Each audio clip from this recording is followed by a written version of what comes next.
Hello, COVIDians. It's getting tense, isn't it, in the Ukraine? I watched a dramatic novel about Berlin and Berlin, the Edge of War. Yeah, or no, Munich, the Edge of War, which I think was a film based on Robert Harris's novel. I watched that earlier this week. It was on Netflix. And Chamberlain, well, whatever you say about the bloke, he did try for peace. Yeah. And, yeah, I think we could historically conclude that actually he did buy an extra year for us to get ready, build up and deploy our forces. So Chamberlain was no fool. I really believe that. But here we sit on the edge again, don't we? Yep. The edge of a war in Europe.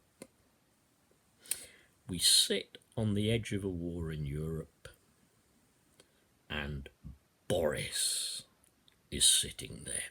Yeah. The great British Führer, yeah, is sitting there. Yeah.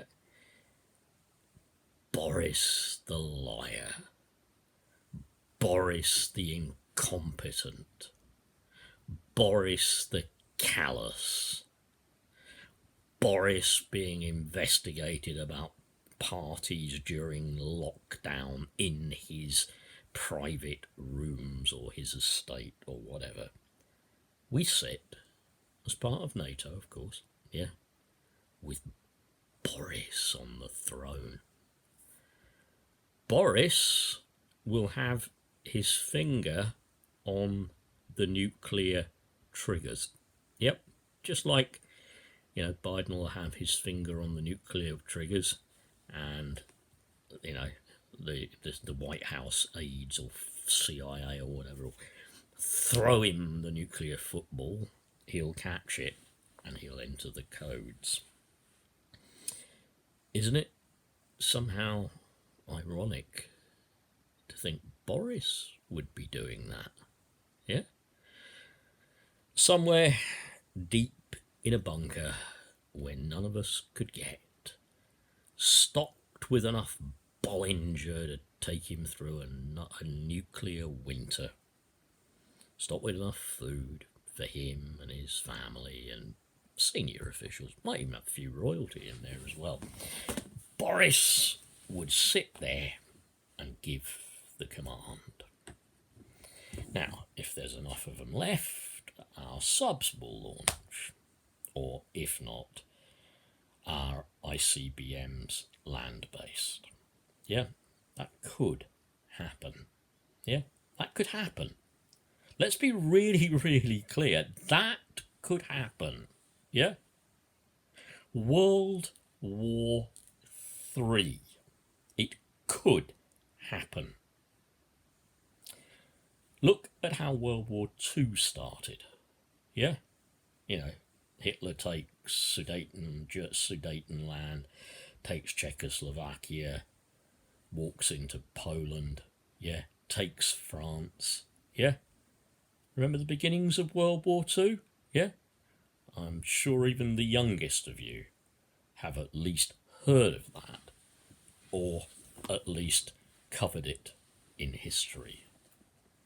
But now we sit potentially on the brink of a nuclear war with Führer Johnson in charge.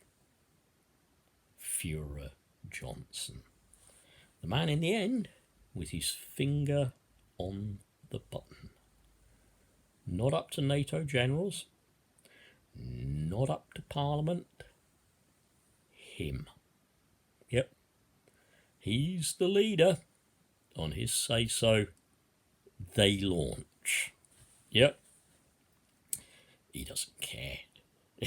Him and his mates and his family and the Bollinger will be nice and safe deep underground. Yeah, he can tell a few more lies to his friends while he's underground. You can lie about the radiation outside. You can just keep telling lies. You can tell more and more and more lies as, well, if it turns into a European nuclear war, it might soon turn into a global one, possibly looking then at the extinction of the human species.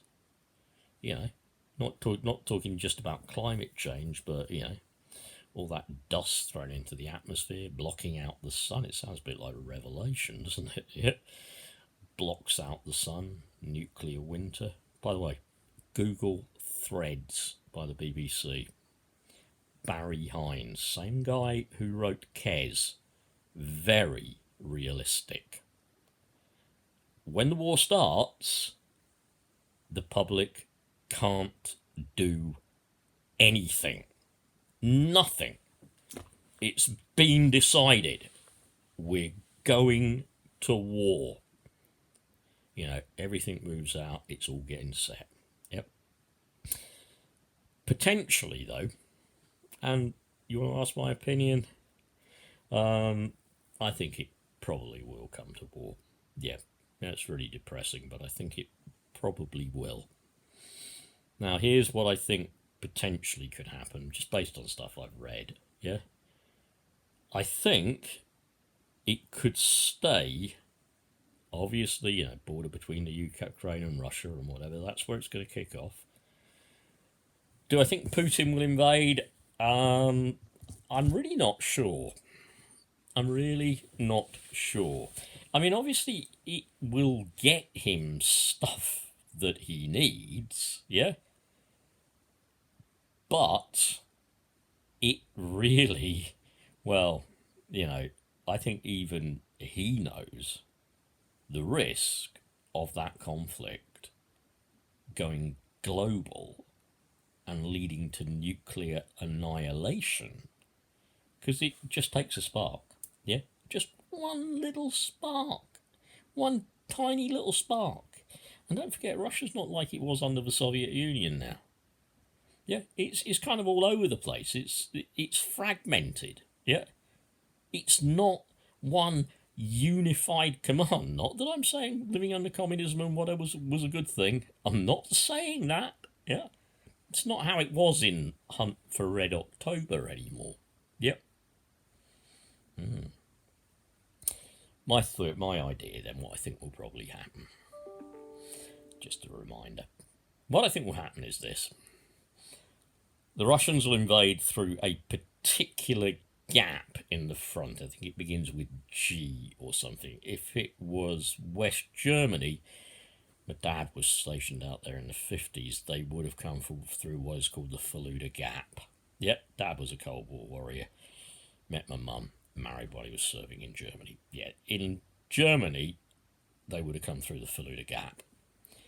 They'll come through this gap, and yeah, a bit like Germany, they'll want a fast, decisive armoured thrust. Yeah, so Soviet armour will be the first thing that the Ukrainians and NATO and whatever we're going to deal with will be the Soviet armoured thrust. Yep. Now, I don't know what the calculations are now. Yep.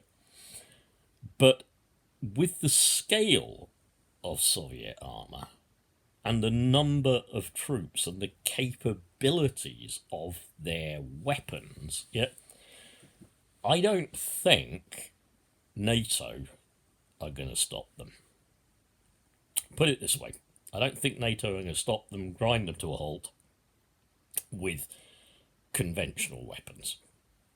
Horrifying though that is, and if that even starts as a conventional war, yeah, and, you know, obviously Johnson, always a warmonger, loves doing it. It can, you know, always money for war, never any for the poor. Yeah, Johnson's a warmonger. Blair did Iraq, so he had his Iraq moment. Thatcher had a Falklands moment, and possibly Johnson will get his Ukrainian moment. Yeah, Johnson will get the Ukrainian moment, and it'll all be praising him, land of hope and glory. And all of our soldiers, God bless them, will be sent off to fight there. Now them, the enemy and whatever, even with conventional weapons, it won't be like in Iraq or something where there were sort of only a few American casualties, but like the Iraqis were pretty much annihilated. No, it's not going to be like that. Yeah, there will be hundreds of thousands dead on both sides. Hundreds of thousands. Yep. And then I think it'll go a stage further. I really do. I don't know if the Russians will try this first. It's possible they might just kick off with it first, or they may just do the conventional and then resort to tactical and theatre nuclear weapons. Now, let's just be honest. We know about these weapons. Yep. You can like dial in a blast. It's like if they had a telephone dial on, you could just dial in how many megatons or kilotons you wanted. Yep. I expect they'll keep the warheads fairly small because it's theatre or tactical. Yep. Initially, they will seek military targets. Yep. But obviously, some are bound to miss. There'll be fallout. Yep. There will be civilians killed. There's no question about it. And then NATO and the Russians will be fighting on a nuclear battlefield. Yep. What will happen to the fallout, I don't know. Depends on whether it's airburst. Airburst will be more likely to dissipate quicker. Depends on wind direction, depends on weather. I doubt if they would go for ground burst, because obviously all the fallout goes up into the air, and when they advance through there, they've got to deal with all this radioactive fallout coming out the sky. Yep. So I think they'll probably go for air bursts. Yep. Or finally, I'm getting near the end now. Okay, it won't take long. Getting near the end. I just want to put this in some perspective. Yep. Or the Russians get through. They brush aside the NATO forces, and NATO goes for theatre and tactical nukes. Yep, NATO will do it. Yep, because NATO will know they don't have enough armour. Even, God knows when the Americans will get called in, but they might come in early. It might be a bit like World War II. They might stay neutral for a bit. Yep. Biden might call the troops out, and the Yanks will be here again. Yep. Or, as I say, getting near the end now, as I say, could be that NATO goes for tactical and theatre weapons to blunt the Russian armoured spearhead to stop the advance. Scary, isn't it? No wonder I make videos about the end times. Really, really scary. And if you're not a bit scared, you're not listening. You're not watching. You're being all nicely brainwashed by the media. Well, when the missiles start landing, the brainwashing will stop. Okay? Bye-bye.